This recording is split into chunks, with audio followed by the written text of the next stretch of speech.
बिस्मिल्लाहिर्रहमानिर्रहीम। National conference के additional general secretary, आप सबके हर दिल अजीज लीडर, मेरे सीनियर साथी जनाब कमर अली आखून साहब,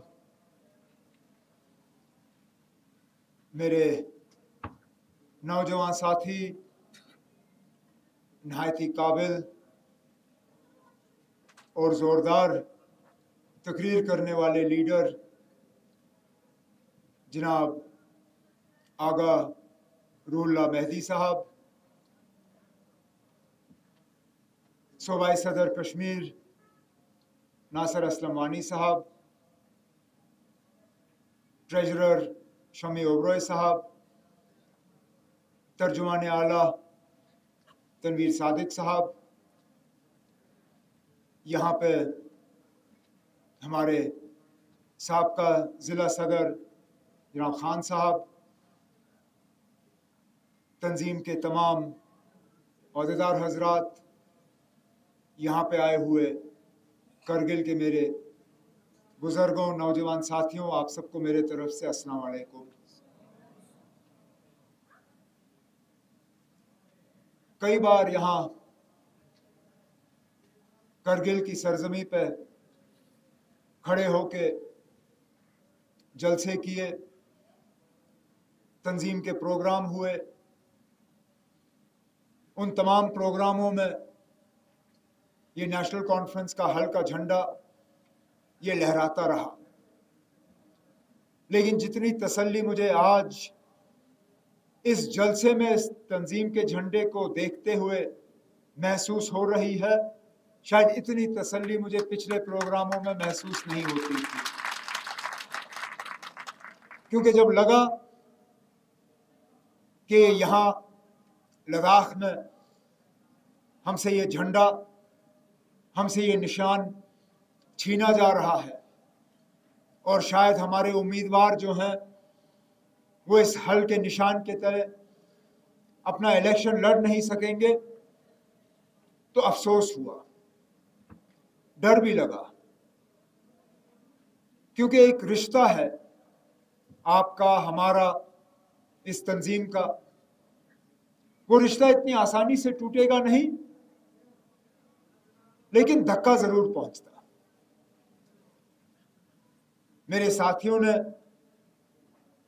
बहुत मेहनत की इस झंडे को और इस निशान को यहाँ कायम दायम रखने के लिए। कुछों के मैं नाम ले सकता हूं, लेकिन एक अजीब सा कानून आज हमारे साथ इस्तेमाल किया जा रहा है, जहां के मैं कुछ साथियों का नाम ही नहीं ले सकता हूं। इसलिए जब मेरे नौजवान एक साथी यहाँ पे तकरीर कर रहे थे और उन्होंने दो साथियों के नाम लिए जो यहाँ सामने बैठे हैं, हम थोड़ा हिल गए। क्योंकि पता नहीं किस कानून के किस किताब से उन्होंने ये अजीब सा कानून निकाला है कि अगर यहाँ इस जलसे में हमने किसी कैंडिडेट का नाम लिया तो कल को उस कैंडिडेट के खिलाफ कोई कार्रवाई हो सकती है। शेम, अब छोड़िए ना, अब शेम में रहने दीजिए। शेम 4 अक्टूबर को खुद ब खुद हो जाएगा इंशाल्लाह। जिस तरह सुप्रीम कोर्ट में हुआ, 4 अक्टूबर को भी होगा। अब मुझे बताइए ना खुदारा, बाकी मुल्क में भी इलेक्शन होते हैं, बाकी मुल्क में भी तंजीमें इलेक्शन लड़ती हैं। अभी मध्य प्रदेश, छत्तीसगढ़, राजस्थान, तेलंगाना, नॉर्थ ईस्ट में एक रियासत में इलेक्शन होने हैं। हमारे मुल्क के वजीर आजम साहब जाके कैंपेन करेंगे। क्या स्टेज पे बिना अपने कैंडिडेट का नाम लिए वापस चले जाएंगे? और क्या अगर वहां पे उन्होंने कैंडिडेट का नाम लिया तो क्या वहां पे पहुंचने के लिए जो जहाज, हेलीकॉप्टर, गाड़ी, माइक, स्टेज, कुर्सी, टेंट, खाना पीना, ये सब खर्चा जो बीजेपी को बर्दाश्त करना होगा, क्या ये उस कैंडिडेट से लिया जाएगा? अगर वहां पे नहीं तो यहां पे क्यों? सिर्फ इसलिए क्योंकि आपको पैरों तले जमीन जो है वो खिसकती हुई नजर आ रही है और आपको लगता है कि अगर मैं श्रीनगर से आया और मैंने अपने साथियों का नाम नहीं लिया तो शायद इनको वोट नहीं मिलेंगे। अरे जनाब, अगर मैं यहाँ आके जलसा भी नहीं करता तब भी मेरे जो उम्मीदवार यहाँ सामने बैठे हैं आपकी जमानत जब्त करके यहाँ से कामयाब होकर जाते हैं। इनका नाम लेने से ना इनका एक वोट ज्यादा बढ़ेगा, ना इनका नाम ना लेने से इनका एक वोट कम हो जाएगा। बल्कि मुझे लगता है इनका अगर मैं नाम ना लूं और लोग समझ जाएं कि क्या साजिश के तहत मैं अपने साथियों का नाम नहीं ले सकता हूं, तो शायद आपके 5-10 वोट कट के इनके हक में चले जाएंगे। मुझे पूरा भरोसा है। अजीब सी जिद। 2019 के बाद ये मेरा तीसरा दौरा है करगिल का, लेकिन ये पहली मर्तबा है कि 0 पॉइंट पे मुझे अपनी सिक्योरिटी छोड़ के यहां आना पड़ा। क्या ना, अल्लाह का शुक्र है कि ऊपर वाले का बहुत दिया हुआ है। ना मैं इनकी गाड़ी में बैठता हूं, ना मैं इनकी गाड़ी में इनके पैसे से तेल भरता हूं, ना मैं इनके डाक बंगले में रहता हूं, ना इनके भरोसे पे खाना खाता हूं। अगर मैं इनकी गाड़ी में चल रहा होता, अभी मैं 0 पॉइंट पे किसी वायरलेस के थ्रू आपको यहां तकरीर कर रहा होता, खुद पहुंच नहीं पाता। इसमें भी इनको परेशानी, सिर्फ इसलिए कि सुप्रीम कोर्ट में ये लोग मार खा गए। अरे इसमें हमारा क्या कसूर जनाब? आप लोगों ने तो हमें मजबूर किया। हम नहीं जाना चाहते थे, हमने आपके साथ कोई लड़ाई नहीं छेड़ी, इज्जत और एहतराम से आपके साथ पेश आए। हमने आपसे गुजारिश की जनाब ये हमारा सिंबल है, कानून के तहत हम इलेक्शन लड़ना चाहते हैं और कानून पढ़ के हमने आपसे मांगा। मेरे दोनों बेटे जो यहां बैठे हैं वकालत करके अब वकील बने हैं। मैंने इनसे पूछा, मैंने कहा जरा इलेक्शन का कानून पढ़ के मुझे बताइए ये सिंबल का क्या सिलसिला है। कानून देख के कहा कि आपको ये सिंबल मिलना ही मिलना है, इसमें कोई रोक नहीं सकता। मैंने कहा ठीक है, फिर कोई मसला ही नहीं है। चिट्ठी लिखी, हमने सोचा कि हमें सिंबल मिल जाएगा। वहां से जवाब आया हम सिंबल आपको देंगे नहीं। मैंने कहा कैसे नहीं दोगे? आप जिस ओहदे पे बैठे हैं आप हल्फ उठाते हो जिस तरह हम उठाते थे, आइन की रखवाली का, टू सेफगार्ड द कॉन्स्टिट्यूशन। अब आप ही बैठ के वहां इसकी धज्जियां उड़ाओ, इस बात की तो हम इजाजत नहीं देंगे। बोला ठीक है ना, हम हाई कोर्ट चले गए। हम हाई कोर्ट, एक वकील ने हमारे हक में फैसला किया, हम बहुत खुश हुए। मैंने तमाम साथियों को उस वक्त, जिनके मैं नाम नहीं ले सकता हूं, उनको व्हाट्सएप पे मैसेज किया। मैंने कहा मुबारक है, अब आपको सिंबल मिल गया। हमें क्या पता था कि 4 दिन बाद 600 पेज, अंदाजा लगाइए, कोई 1 पेज नहीं, 5 पेज नहीं, 10 पेज नहीं, 600 पेज की किताब इन्होंने तैयार करके हाई कोर्ट में दर्ज कराई। 600 पेज पे लिखा कि हमें सिंबल क्यों नहीं मिलना चाहिए। वहां 2 जजों के सामने बात आई, दोनों ने हमारे हक में फैसला किया। मैंने फिर साथियों को मैसेज किया, मैंने कहा हाई कोर्ट से हो गया, अब हमें कोई खतरा नहीं। मुझे क्या पता था ये ऐसे ही मतलब लकीर के फकीर बैठे हुए हैं कि नहीं जी इसके खिलाफ भी हमने करना है। जरूर इनको दिल्ली से डंडा आया होगा, बीजेपी दफ्तर से, क्योंकि है एक यहाँ लद्दाख का, लेह का, जिसने 1-2 बार तकरीर में कहा कि 2019 के बाद हमने लद्दाख की सरजमीन से नेशनल कॉन्फ्रेंस का यह निशान हमेशा के लिए उखाड़ के फेंक दिया हुआ है।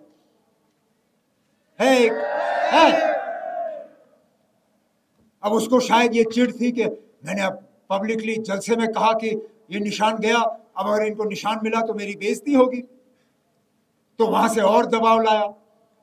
इन्होंने बड़े बड़े वकील किए, सुप्रीम कोर्ट में गए। इनको सुप्रीम कोर्ट से ऐसे जूते पड़े कि शायद जिंदगी में ये कभी भूलेंगे नहीं।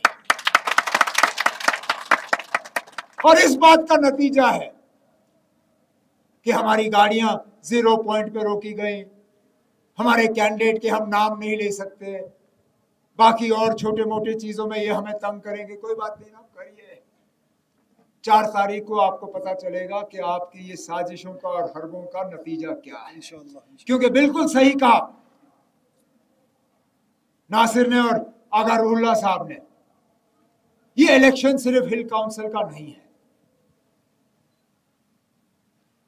ये पहली मर्तबा है 2019 के बाद कि आप लोगों को एक मौका दिया जा रहा है अपनी आवाज बुलंद करने का। 2019 में आपको दबाया गया था, आपके फोन बंद हुए, आपका इंटरनेट बंद हुआ, आपका घूमना फिरना बंद हुआ, दबाया गया था यहां कि यहां से कोई यूटी के खिलाफ आवाज ना उठे।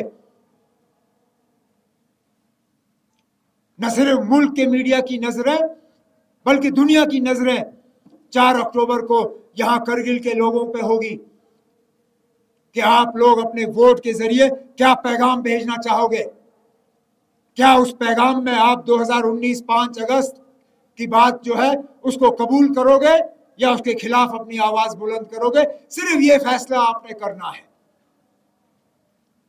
मुझसे पूछें तो 5 अगस्त 2019 के बाद आपका सिर्फ नुकसान हुआ, फायदा कहीं नहीं हुआ, नया कुछ नहीं आया। एक चीज बताएं जो इन्होंने यहां आपके लिए कुछ किया हो बड़ा। जोजिला टनल, उसका भी संग बुनियाद मैंने और राहुल गांधी ने रखा था। ट्रांसमिशन लाइन, वो भी इससे पहले। पावर हाउस, वो भी इनके आने से पहले। एक चीज आप लोगों ने मांगी इनसे जो हम कर नहीं सके। आपने कहा ये बड़ा अच्छा हवाई अड्डा आपने सजाया हुआ है, कम से कम इसमें जहाज उतारिए ताकि हम जहाज पे चढ़े। वल्लाह मैं ये सोच रहा था कि ये लोग जो है कुछ करें ना करें बल्कि रेगुलर एयर सर्विस ये जरूर आप लोगों के लिए शुरू करके दे देंगे। वो तक नहीं किया, वो तक इनसे नहीं हुआ। छोटे काम, चाहे टूरिज्म का हो, जो टूरिज्म फैसिलिटेशन सेंटर, उस वक्त मैं और नासिर थे जब ये बना। ये स्टेडियम, थक जाएंगे हम गिनते गिनते जो यहां पे काम हुए। लेकिन इनसे पूछे इन्होंने क्या किया, इनके पास जवाब नहीं होगा। अरे नॉन लैप्सेबल फंड ही आपको दे देते, वो भी बड़ी बात थी। कभी मौका मिले, हमारे जो कल तक हिल काउंसिल के चेयरमैन थे, उनसे पूछिए कितना तंग करके रखा हुआ था, कितना बजट दे देते थे। 5,000 करोड़ की बात तो करते हैं लेकिन जमीनी सतह पे कितना मिलता था वो दूसरी बात। तभी तो जिस तरह आगा साहब ने कहा श्रीनगर की बात करने यहां आए, है ना। श्रीनगर में मुहर्रम की जुलूस पे बात करने से पहले दूसरी चीजों पे आइए ना। ये जो बीजेपी के नाम पे वोट मांग रहे हैं उनसे मैं पूछता हूं, जनाब आपकी तंजीम के मुसलमानों के तैन जो ख्यालात हैं वो तो हम अच्छी तरह से जानते हैं, उनका जवाब दे दीजिए ना, फिर हम जुलूस के बारे में आपसे सुनेंगे। जो आपके दिल्ली के एमपी ने परसों आप सबों के सामने पार्लियामेंट में हर मुसलमान के खिलाफ अल्फाज इस्तेमाल किए, उसका जवाब दे दीजिए। मैं मानूं आतंकवादी, मिलिटेंट, टेररिस्ट, वो तो सबसे नरम अल्फाज थे।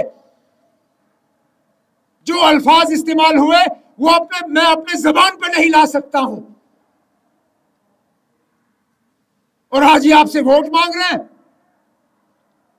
मैं तो ये सोच रहा था कि उस मेंबर पार्लियामेंट को सजा मिलेगी, बल्कि सजा के तहत उस आदमी को इनाम दिया गया। उठाइए, पढ़िए अखबार। जिस मेंबर पार्लियामेंट ने परसों हर मुसलमान के खिलाफ वो अल्फाज इस्तेमाल किए, उस मेंबर पार्लियामेंट को आपने राजस्थान में एक पूरे जिले की जिम्मेदारी दी पार्लियामेंट इलेक्शन में। तो हम क्या मान के चले कि वो एक पूरे कौम को गाली दें और आप उसको इनाम से नवाजें। तो मतलब उसकी जो सोच वो आपकी तंजीम की सोच। यहां से वो आपसे हिल काउंसिल के वोट मांग रहे हैं। खुदारा उनसे पूछिए, जरा एक मुसलमान मेंबर पार्लियामेंट दिखाएं आपको, एक। लोकसभा राज्यसभा मिला के कोई 800 से ज्यादा मेंबर बनते हैं, 800 सीटों में आपको एक नहीं मिला। ये शायद आजादी के बाद पहली मर्तबा है कि मरकजी हुकूमत में एक भी मुसलमान वजीर नहीं। 14% हमारी आबादी। खुदारा मुझे बताए ना, 20-22 करोड़ में आपको एक नहीं मिला जिसको आप वजीर बना सकते थे। हमारी आबादी और हमारे सिख भाइयों की आबादी लगभग बराबर। हम भी 20-22 करोड़, ये भी 22-24 करोड़। मैं इनको मुबारक करता हूं, इनको कम से कम नुमाइंदगी मिली वहां। इनका है कोई मिनिस्टर जो वहां बात करता है। अरे हमारी क्या खता, इतनी नफरत, इतना जिद, फिर किस मुंह से यहां आके वोट मांगते हो? आखिरकार इन चीजों का लोगों को जवाब दो, फिर वोट मांगो, समझाओ लोगों को, बताओ आप क्या करते हो बाकी मुल्क में मुसलमानों के साथ। किस तरह रोज बरोज उनके घरों पे, दुकानों पे आप लोग बुलडोजर चलाते हो, किस तरह उनके रहन सहन को आप पसंद नहीं करते हो। जैसे आगा साहब ने कहा, हमारी बेटियों को अपने पसंद के कपड़े पहन के आप लोग कॉलेज में जाने की इजाजत नहीं देते हो क्योंकि वो हिजाब पहन के जाती हैं। अगर यही आपकी सोच है तो फिर ये सोच लेके आप करगिल में क्या सियासत कर रहे हो?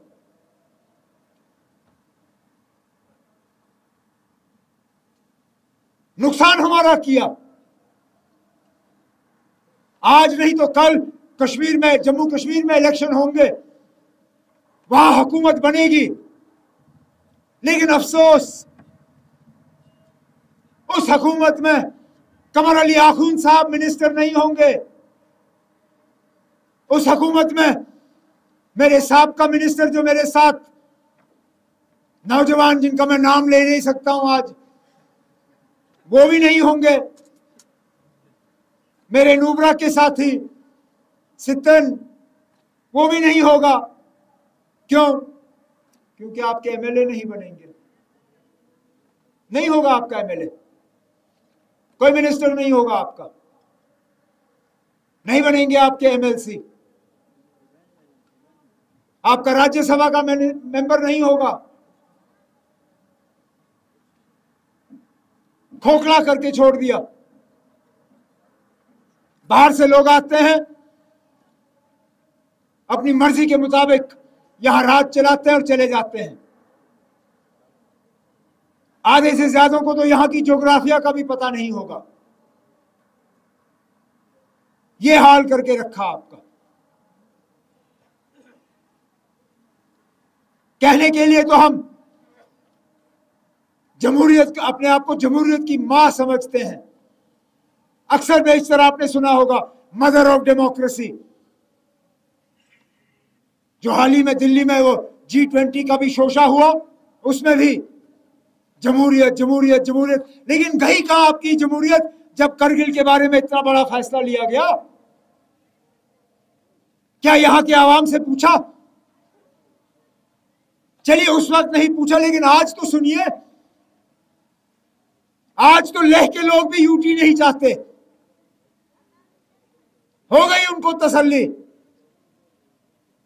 हम उनको उस वक्त भी कहते थे ना, अब ये यूटी जो है आपको बहुत भारी पड़ेगा, लेकिन जब तक फैसला हो गया होगा फिर आप वापस नहीं आ सकोगे। उनमें से ज्यादातर लोगों को भी तसल्ली हो गई यूटी की, वो कहते हमें रियासत दे दो, हमें असेंबली दे दो, हमें 370 का वो सारा दे दो जिससे हम बच जाएंगे। अरे भाई, वो सारा कुछ तो 5 अगस्त 2019 से पहले ही तो आपके पास था।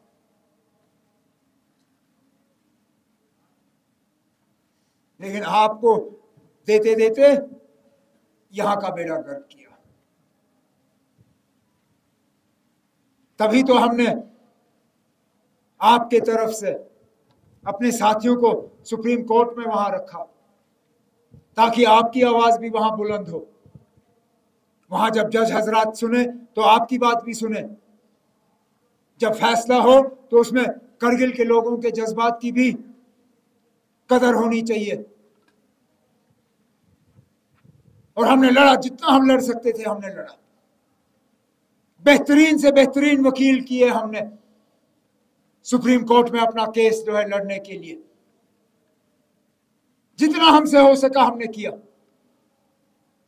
अब बस फैसले का इंतजार है, और तब तक हम रोज दुआएं करते हैं कि अल्लाह ताला हमें कम से कम सुप्रीम कोर्ट के जरिए वो इंसाफ दिलवाए जो इंसाफ हमसे छीना गया था।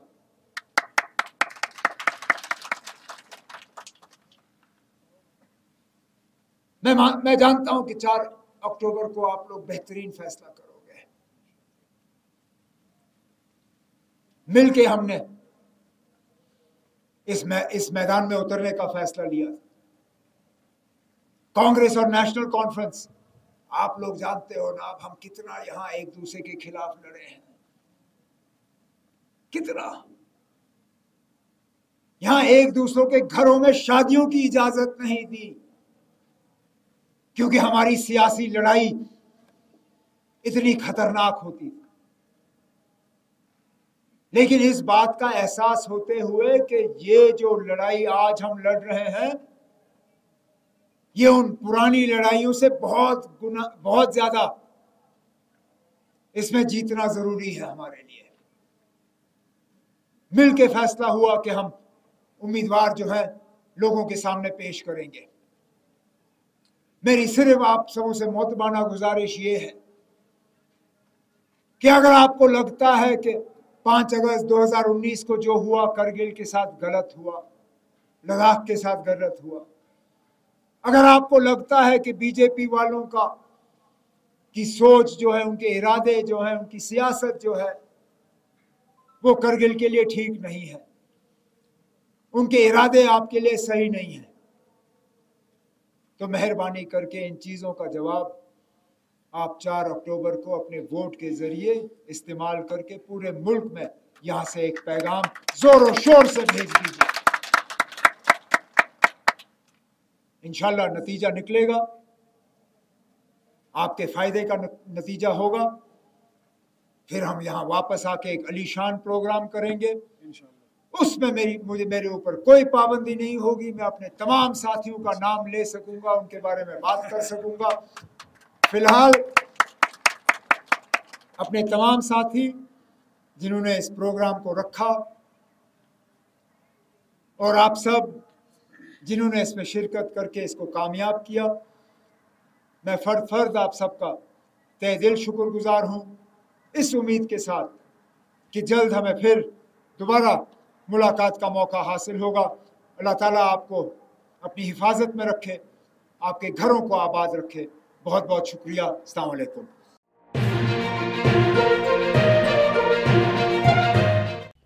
मकामी, कौमी और बैनुल-अक़वामी ख़बरों से बाखबर रहने के लिए चैनल को लाइक, शेयर और सब्सक्राइब करें।